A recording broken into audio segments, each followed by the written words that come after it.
Let's bring you this story now. Residents at a quarantine hotel in Gatwick Airport were evacuated on Thursday after a fire alarm went off. It caused chaos with everyone gathering outside with no social distancing. Some people described it as a super spreader event. South African Troy Lee is in quarantine at that hotel and joins us to give us a sense of exactly what went down on a Thursday. Thank you so much for your time today, Troy. Talk us through very briefly what exactly happened on Thursday when that fire alarm went off. Well, it was my first morning after arrival on the Wednesday evening, quite late, and there was just a massive panic with the alarm going off, and no one really knew what to do because we were given very strict instructions of staying in our room. And before we knew it, there was nobody on our floor, no security to tell us where to go, what to do, because we obviously had no sort of fire briefing or whatever coming into the building. And we didn't know if we were allowed to leave. And then we eventually realized after about 15, 20 minutes, everyone's standing outside, we better get out. And we started to proceed to the lifts because we didn't know where the stairs were. So everybody basically, went down in the lifts, which you're not meant to do in a fire situation. But there was no one to guide us or tell us where to go, what to do. And eventually we got outside and we were told all to just mass congregate in one area, which absolutely made no sense and was completely against every reason why we are in quarantine. No, absolutely, Troy. And of course, it just shines a spotlight on how poorly authorities are dealing with situations of following protocol in certain instances. And it's quite disappointing, particularly in the time of COVID-19 and in the UK, where infections are skyrocketing on a daily. Absolutely. And I think, that we were, under certain areas, we were actually almost forced by security to move into the mass area. I was one of them that decided not to, because if I get infected, it's another 10 days from there on, and whether I pay for that or not, or the government pick up that bill, I don't know who pays for it, but it's just madness, Right, absolutely. Talk us through your experience. I know you say you've only been there a few short days. Apart from that fire alarm that went off on Thursday, your experience in quarantine so far, and maybe just take us into your confidence, roughly the cost that it's brought onto your trip to quarantine for 10 days.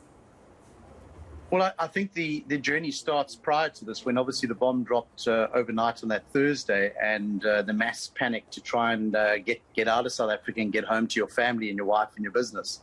So it's not just a 10-day stuck in a hotel. There's a bit more to it than, planning trips, trying to marry up the hotel quarantine with the air flights, cancelling flights from BA's side or whoever's side, and then having to sort of align everything. So the stress has started way back already. Arriving at the hotel, the process itself was 6 hours from landing at Heathrow to get to the hotel. Was a 6-hour paperwork process and obviously a bit of travel time. So that was also stressful in its own right. The hotel itself, the rooms are, I can only speak for my room, is very neat, very clean. But where it starts to unravel is I've been in the room now sitting here 80 hours and I've been out for 40 minutes, 2 20-minute sessions. And I just don't think that's good enough. At the end of the day, we need fresh air. None of the window you can see behind me, it doesn't open. So I'm relying on the air conditioning unit to be of such a filtration standard that the COVID can't spread if somebody should have it in this building. So there's a lot of extra stresses that you start to think about, and obviously you've got a lot of time to think. So it's there's a lot to it. The food's not great for what you're paying, and in total, if you have to start weighing up the costs, it's not just the 2,300 odd pounds just to sit in a hotel for 10 days and get mediocre at best food. It's the loss of revenue at a business because I'm not there. It's a loss of moving tickets and changing tickets, and it's endless. No, absolutely. You've mentioned the reasons that you've been given for the windows not opening, for example, is because they want to contain the spread should someone get it within the hotel.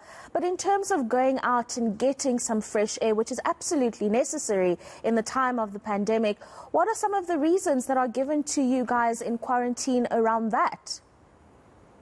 Well, I think, to be honest, your phone reception, or the security part of the organisation, the logistics here, and they would then organise a slot for you to go out. But to get through to them is near impossible. So if you don't start trying within the next hour or so, for myself, obviously we're 2 hours behind you, I might only get out by 4 o'clock. So by that time, I'm close on a 90-hour stint inside a room, 5 by 5.